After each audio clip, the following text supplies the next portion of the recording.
नमस्कार दोस्तों एक बार फिर आपके अपने चैनल @अपनी खोज में आप सभी का हार्दिक स्वागत है।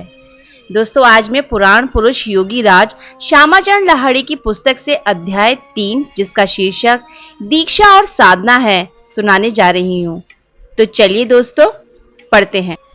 23 नवंबर 1868 ईस्वी को रानीखेत के लिए योगीराज को तबादले का आदेश मिला। यहाँ हेड क्लर्क के रूप में उनकी नियुक्ति होने पर उनके वेतन में भी कुछ वृद्धि हुई। अपने परिवार को काशी में छोड़कर 27 नवंबर 1868 को योगीराज दूर रानीखेत की ओर अपने कार्यस्थल की ओर रवाना हुए। उन दिनों रेलगाड़ी के अभाव में कई सवारियों की सहायता से वे रानीखेत पहुंचे और अपना कार्य संभाला। भारत के उत्तर की ओर हिमालय की गोद में 5980 फीट की ऊंचाई पर स्थित है। काठगोदाम से 50 मील की दूरी पर स्थित रानीखेत आज की तरह आबादी वाली जगह नहीं थी। अत्यंत कठोर हृदय रखने वाला व्यक्ति भी यहाँ आकर धर्म प्रणव हो जाता है। एक दिन योगीराज सहस्त्र सिपाहियों और चपरासियों को साथ लेकर कार्यालय के रुपये पैसों के साथ पहाड़ी निर्जन रास्तों से जा रहे थे। इसी समय अचानक उन्होंने सुना जैसे उनका नाम लेकर कोई उन्हें पुकार रहा है। योगीराज ने पहाड़ के ऊपर की ओर देखा। एक सन्यासी उन्हें बुला रहे हैं। सन्यासी तेजी से नीचे की ओर उतरते हुए योगीराज के सामने आकर खड़े हो गए। सन्यासी का सुडौल शरीर था, घुटनों तक लंबी बाहें थी, शांत आंखों में विचित्र आकर्षण था, चेहरे पर मधुर मुस्कान थी। सन्यासी ने कहा, श्यामाचरण, डरो मत। मुझे मालूम था कि तुम इसी रास्ते से जाओगे। तुम जल्दी ही ऑफिस का कार्य करके मेरी गुफा तक आ जाओगे। मैं तुम्हारी प्रतीक्षा करूंगा। इसके बाद योगीराज अपना कार्य पूरा करके अपने तंबू में लौट आए।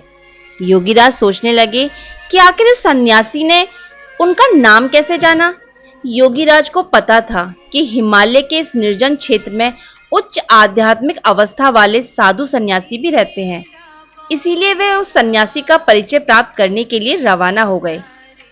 पहाड़ के पतले रास्ते पर चलते हुए उन्होंने सोचा कि न जाने कितने ध्यान मग्न महायोगी तथा साधु होंगे जो अपनी साधना में मग्न होंगे। पहाड़ पे चढ़ते हुए उनके मन में विचार आया कि कहीं यहाँ जंगली जानवर ना हो। एक पत्थर पर बैठकर योगीराज विश्राम करने लगे। कहीं भी किसी मानव का संकेत ना था। मन में संदेह जागा कि कहीं गलत रास्ते पर तो नहीं आ गए। अकस्मात उन्हें फिर वही परिचित कंठ स्वर सुनाई पड़ा, श्यामाचरण, इधर आओ। उन्होंने देखा कि पर्वत के शिखर पर वही सन्यासी खड़े हैं और उन्हें बुला रहे हैं। वे किसी तरह हाफते हाफते शिखर पर पहुंचे। सन्यासी उनकी तरफ देखकर मुस्कुरा रहे हैं, जैसे बहुत समय पश्चात कोई पुत्र अपने पिता से मिला हो। उन्होंने सन्यासी को दंडवत प्रणाम किया। सन्यासी ने कहा, क्या तुम मुझे पहचान नहीं पा रहे हो? क्या तुम्हें याद नहीं कि तुम पहले भी यहाँ आए हो? गुफा के भीतर रखी बाघ की खाल और कमंडल को भी नहीं पहचान पा रहे हो? योगीराज ने कहा, मैं यहाँ आज से पहले कभी नहीं आया। सन्यासी ने कहा, सुनो श्यामाचरण, ये सब महामाया का खेल है। उन्होंने ही तुम्हारी स्मृति पर आवरण डाल रखा है। सन्यासी ने धीरे से श्यामाचरण को स्पर्श किया। श्यामाचरण के शरीर में जैसे बिजली दौड़ गई। उन्हें अपने पूर्व जन्म की सारी बातें याद आ गई। उन्हें याद आ गया कि वे सन्यासी दूसरे कोई नहीं बल्कि उनके अपने गुरु हैं। सन्यासी ने कहा, तुम पूर्व जन्म में यहीं रहकर साधना करते थे। ये व्याघ्र चर्म और कमंडल तुम्हारे हैं। मैंने इसे तुम्हारे लिए ही संभाल के रखा है। यही साधना करते करते तुम्हारे जीवन का अंत हो गया था। पिछले 40 साल से मैं तुम्हारी प्रतीक्षा कर रहा हूँ। देह त्याग के पश्चात तुम्हारा जन्म घुर्मी ग्राम में गौर मोहन के पुत्र के रूप में हुआ। तब से अब तक मैं तुम पर अपनी दृष्टि रखे हुआ हूँ। मैंने ही दीक्षा के लिए तुम्हें हेड ऑफिस से यहाँ बुलाया है। इसके पश्चात मुनिवर ने उन्हें दीक्षा दी। श्यामाचरण समादिष्ट हो गए। उनकी इस दीक्षा का स्थान रानीखेत से 15 मील की दूरी पर स्थित द्वाराहाट पर्वत श्रेणी के अंतर्गत दूनागिरी पर्वत पर था। दोस्तों, मैं आपको यहाँ पर ये बताना चाहूंगी कि आप सभी दूनागिरी पर्वत और इस पवित्र गुफा का वीडियो मेरे चैनल पे जाकर @अपनी खोज में देख सकते हैं। तो चलिए आगे बढ़ते हैं। दीक्षा के पश्चात योगीराज प्रत्येक दिन अपने ऑफिस का कार्य पूरा करते और अपने गुरु के पास साधना के लिए पहुंच जाते। गुरु द्वारा प्रदर्शित मार्ग पर चलकर उन्होंने कठोर साधना के माध्यम से अपनी साधना प्रारंभ की। थोड़े ही दिन की साधना के पश्चात ही पूर्व जन्म की संचित योग विभूति का विकास होने लगा। वे साधना व गुरु प्रेम में तल्लीन हो गए। जीवन यात्रा के मार्ग में 2 दिन पूर्व जिससे कोई परिचय नहीं था, वो आज आत्म प्रिय हो गया था। योगीराज अपने गुरुदेव को बाबा जी कहकर संबोधित करते थे।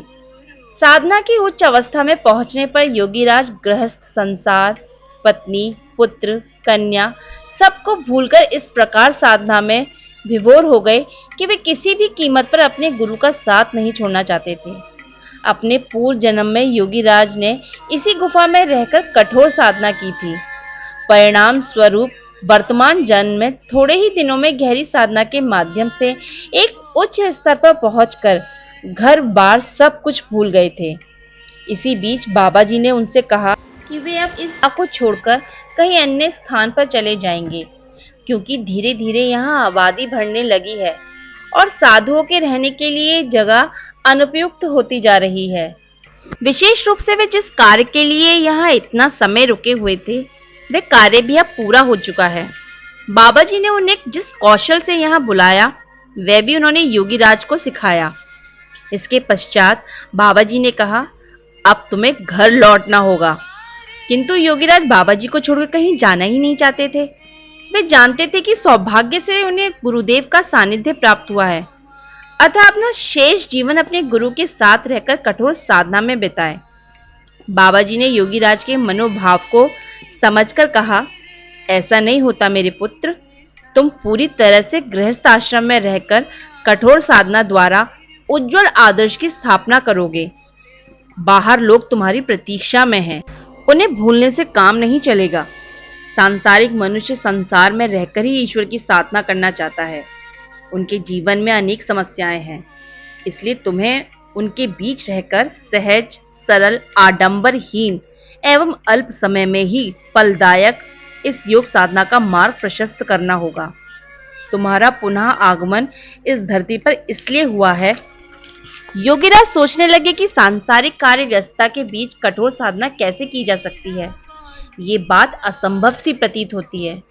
गुरुदेव ने उनके विचारों का उत्तर देते हुए कहा कि तुम गृहस्थी में जाकर तो देखो, तुम्हें काफी समय मिलेगा। तुम गृहस्थ जीवन में रहकर ही साधना द्वारा सिद्धि प्राप्त करोगे, तभी सब तुम्हारे आदर्श को सांसारिक व्यक्ति स्वीकार करेंगे। ये भी जान लो, संसार को कोई त्याग नहीं सकता। मनुष्य चाहे जहां भी रहे, संसार सदैव उसके साथ रहेगा। ईश्वरीय साधना केवल संसार त्याग या विरक्त लोगों के लिए ही नहीं, परंतु सबके लिए होती है। देखो, मैं जिस पात्र से जल पीता हूँ, वे पात्र भी संसार की देन है। आज संसारी मनुष्य ईश्वरीय साधना के बारे में अत्यंत निरुपाय हैं। तुम स्वयं संसार में रहकर उन्हें रास्ता दिखाओगे। भय की कोई बात नहीं, तुम लौट जाओ। यथा समय बीच बीच में मैं तुमसे मिलता रहूंगा। तुम जहां जब स्मरण करोगे, मैं पहुंच जाऊंगा। इसके बाद बाबा जी ने कहा, तुम्हें कई लोगों को दीक्षा देनी है। इसके बाद दीक्षा देने की प्रक्रिया बाबा जी ने योगीराज को समझा दी। यथा समय योगीराज की बदली का आदेश आया। लौटते समय योगीराज अपने मित्र के यहाँ मुरादाबाद रुक गए। वहां कुछ मित्रों के साथ धर्म चर्चा चल रही थी। एक ने कहा, आजकल अलौकिक शक्ति संपन्न साधु नहीं है। तभी योगीराज ने कहा, ऐसा नहीं है बाबू, आज भी वैसे महापुरुष इस धरा पर है जो सांसारिक लोगों से दूर रहकर अपनी साधनाओं में मग्न है। यदि आप लोग देखना चाहें तो मैं अपने योग बल से वैसे महापुरुष को यहाँ बुला सकता हूँ। सब योगीराज की बातों पर हंस पड़े। योगीराज सच्चे महापुरुषों के बारे में बार बार चर्चा करते रहे। योगीराज का ये कथन उनके मित्र को बड़ा ही आश्चर्यजनक लगा। उनके बार बार अनुरोध पर श्यामाचरण उठे और उनसे कहा कि जब तक मैं ना कहूं, कोई इस कमरे में मत आना। सबको बाहर करके उन्होंने कमरे का दरवाजा बंद किया और ध्यान मग्न हो गए। कुछ देर पश्चात कमरा अलौकिक प्रकाश से भर गया। वहां बाबा जी प्रकट हो गए। उनके नेत्रों से गुस्सा फूट रहा था। बाबा जी ने कहा, श्यामाचरण, तुम इन तुच्छ कामों के लिए मुझे बुलाते हो। मैं जा रहा हूं। अब मैं तुम्हारे पास तभी आऊंगा जब वास्तव में तुम्हें मेरी आवश्यकता होगी। गुरुदेव के कठोर वचनों से डरकर योगीराज अपने गुरुदेव के चरणों में लौटकर क्षमा मांगते हुए बोले, इन लोगों को सिर्फ इतना दिखाना था कि संसार में आज भी कोटि के संत मौजूद हैं। ठीक है, बाबा जी ने कहा, किंतु भविष्य में विनोद के निमित्त मुझे कभी याद नहीं करना। अभयदान पाते ही योगीराज ने बाबा जी से अपने मित्रों को दर्शन देने की बात कही, जिसे महान गुरु ने स्वीकार किया और सबको दर्शन दिए। उनमें से एक सज्जन ने आगे चलकर योगीराज से दीक्षा प्राप्त की और उनका शिष्य बना। दोस्तों, अगर आपको यह अध्याय 3 दीक्षा और साधना पसंद आया है तो प्लीज मेरे चैनल को लाइक कीजिए, शेयर कीजिए और सब्सक्राइब कीजिए। जय गुरु।